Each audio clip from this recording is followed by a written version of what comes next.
Welcome to Strategic Edge, a podcast by leaders and for leaders. We're here to inform, instruct, and inspire leaders. We're going to share information about business models, about theories, but then we're also going to provide instructions. How do you apply those? How do you make them very practical? And finally, we're going to encourage you to act. My name is Ted Davis. I'll be your podcast host and your leadership coach. I have been a practitioner, a student, and a teacher of leadership now for nearly 60 years. And as my future guests and I inform, instruct, and inspire you, I encourage you to do three things. First of all, absorb what we share with you. Make it your own. Take it on. Take notes. Make it your own thoughts. Make it part of what you now believe about leadership. Number two, reflect on it. What does it mean to you? What do we affirm that you're already doing? What ideas do you pick up about how to improve?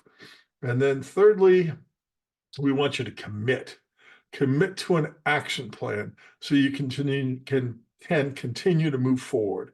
So we want you to absorb, reflect, and commit. And with that, let's start today's podcast. Welcome to our first episode of Strategic Edge. I'm so glad that you joined us. Three things I'd like to share with you in this opening podcast. Number one, tell you a little bit more about my background as a leader, as a practitioner, as a student, and as an instructor in leadership. Secondly, I'd like to talk about identity as a leader. And then thirdly, about definition. So those are three things, and I'm going to culminate with three practical things I think you ought to be doing. A little bit about my background. Hopefully it'll give you an idea that I have some credibility, be teaching leaders and to interview other leaders to get their good ideas.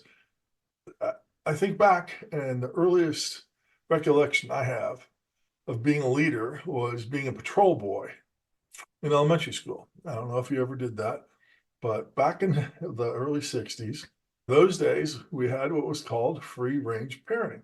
I mean, I and every other kid my age, I mean, we had pretty much free access to the whole community. And I had to walk every day to school, and it was not uphill, it wasn't downhill, but I had to walk. It was about half a mile, but so did everybody else. There was absolutely no bus service to my school, my elementary school. And we all had to cross streets 2 or 3 times, and there was a couple key intersections. So the school had patrol boys. They kind of recruited us, and I don't remember if I volunteered or was selected, but anyway, I got the nomination. I got selected. I was going to be a patrol boy. I got a little thingy, kind of a ribbon or band that you ran across your chest, and a belt, and a little badge called patrol boy. But the thing I remember about that was the training. And the training they gave us some very clear expectations. Here's what we expect you to do.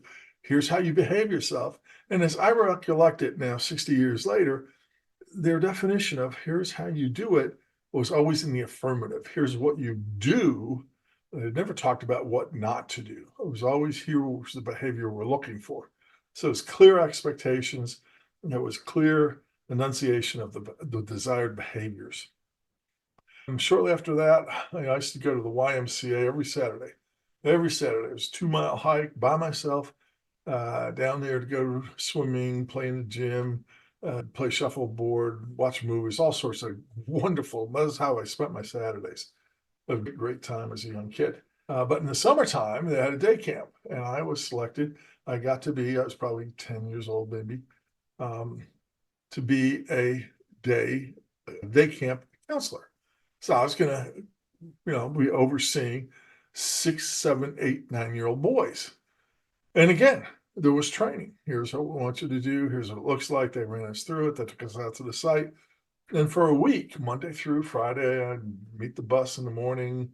All the kids joined or would load up a bus. We drive out there, have all sorts of activities. And I had like 5 little kids that I was responsible for. It was a really wonderful experience.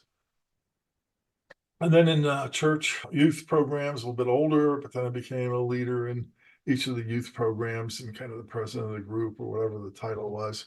And then through high school, was very fortunate, did the class president thing, and I was very fortunate to be the captain of the high school football team and track team. And so I had a lot of leadership experience, some good leadership training, but it was very, very small amount, very focused on here's what we want you to do in this job. But it wasn't broad education. It was more like training for what you got to do in the job, but not broad education for understanding the discipline and the profession of leadership. Um, so then I had the great honor to be nominated, selected to go to West Point, and what a privilege! I'm so appreciative, so grateful that I got to go to West Point, graduate, so I survived those 4 years, and that's when the intense leadership training started in my life, where there was not just simply a training about how you do your next job or how you do this job, but it was also the lifelong education. How do you put these things together? How do you solve problems? So it was a great opportunity to both at the academy, you had to learn how to be a good follower. I mean, if you start off a freshman, you're a follower.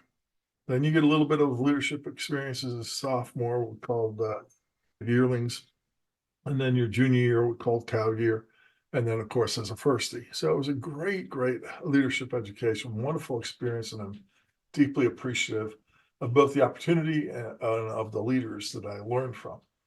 And then I started off as a second lieutenant.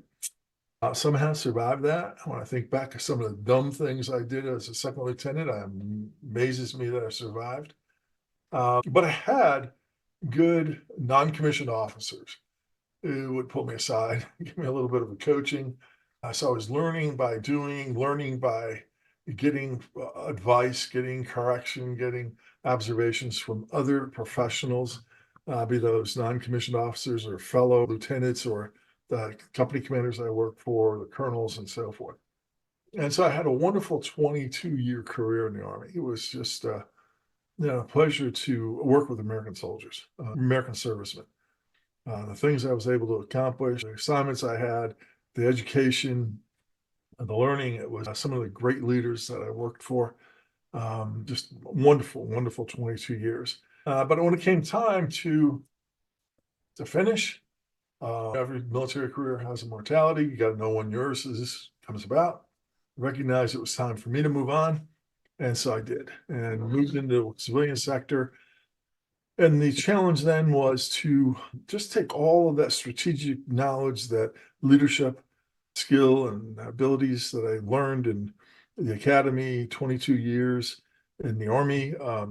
Then I had also worked on 2 Masters of Arts and International Relations, Master of Science in Systems Management. So I had to take all that information and say, okay, how do you apply this great systematic thinking, strategic analysis, strategic synthesis, and how do you change it? Because there's a different scope, obviously, in the business world. There's slightly different application, but I was able to make that conversion, I think, pretty well. So I did about a year and a half as vice president for the national marketing for sales in a manufacturing company. Interesting experience. Sometimes you've got to learn tough lessons from failure. It wasn't just my failure, but it was a lot of mistakes that we made. Learned a heck of a lot. Really got some passions about how to do business, how to treat people, how to, again, do sound analysis, to give people sound estimates, to give people a context and a sense of hope for what they're doing. Then I started working when I left that company, started my consulting business, which we're now in 27th year, coaching, training, and consulting, working with businessmen. And boy, I've learned so much by the opportunity of getting up close and personal with leaders in construction and manufacturing and not-for-profits and so forth. And so I've had a wide range of experience working with leaders and coaching and running training programs and so forth. So it's been a wonderful, wonderful career. And then I haven't capped it off, but I kind of highlighted, at least academically, that from 2015 to 2019, I worked on my doctorate in strategic leadership. So now I really poured into the rigor of the science behind leadership. And I really believe leadership is an art. It is the art of energizing and mobilizing others. It is how we take the science that we learn about sociology, psychology, and all these other ologies, leadership is really about the art of how you do that. But nonetheless, um, developing the scholar's rigor for doing that was a wonderful experience, and I've been applying it ever since, working with my clients. So that's a little bit about my background. And now there's two things I want to point out early in this podcast. The first is, what is your identity as a leader? How do you identify yourself? I think it's very critical that we do this. We do it for ourselves and we do it for our organization. And that is, we identify ourselves as a professional. We are professional leaders. I love the way Kouzes and Posner talked about it, that people don't willingly follow a title. They follow people engaged in a process, and that it's a performing art, that it's artistry and leading, and it's performing. We're in front of people talking, and our words, our deeds, everything we do sends a message to people. So we are a professional performer. And I think we've got to look at it that way, as well as look at our people that way. Probably about 20 years ago now, I got a call from a potential client. They were looking for some help trying to improve their leadership. And their diagnosis, the one thing all they wanted, this one thing, was they wanted a better annual performance review. Give us a better document. If we can get the best document that causes people to answer these various criteria, we score them and so forth, we're going to transform our leaders. And I was aghast. There's no way one piece of paper, one form, I don't care how good it is, and there's a lot of good ones. There's no single right one, but there's a lot of good ones out there. But that is not going to solve your leadership problems. And the problem what the company had about the leaders, it was a part-time gig. All the people who they had in some sort of management position had a title of supervisor or team leader or whatever it was. They were expected to have still 40 hours of production in that business.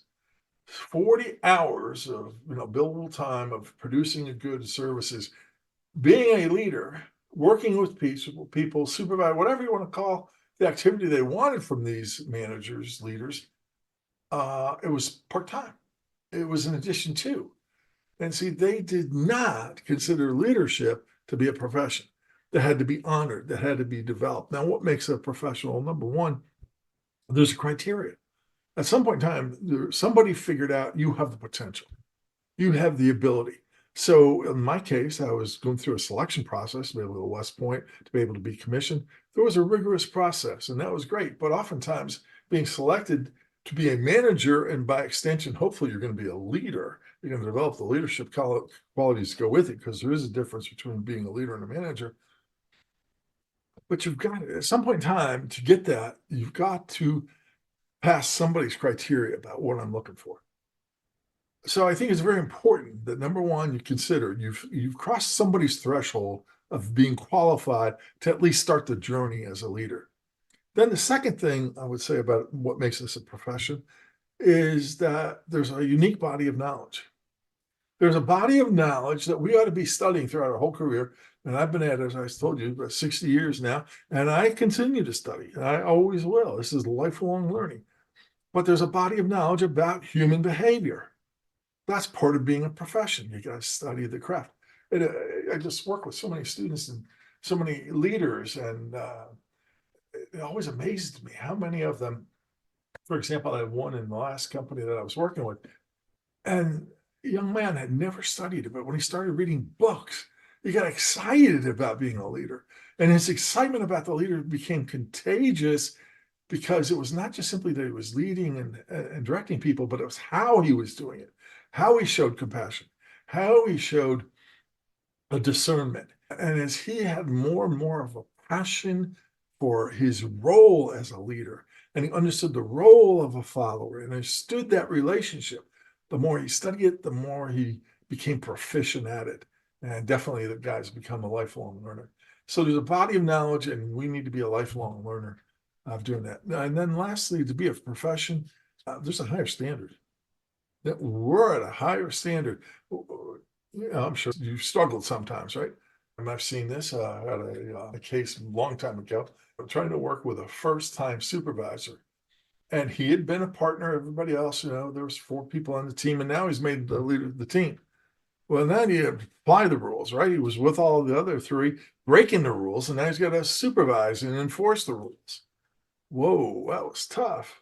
And that's one of the most difficult things the new leader has to do is break his the reputation he or she may have earned as being a rebel or challenging the rules and so forth.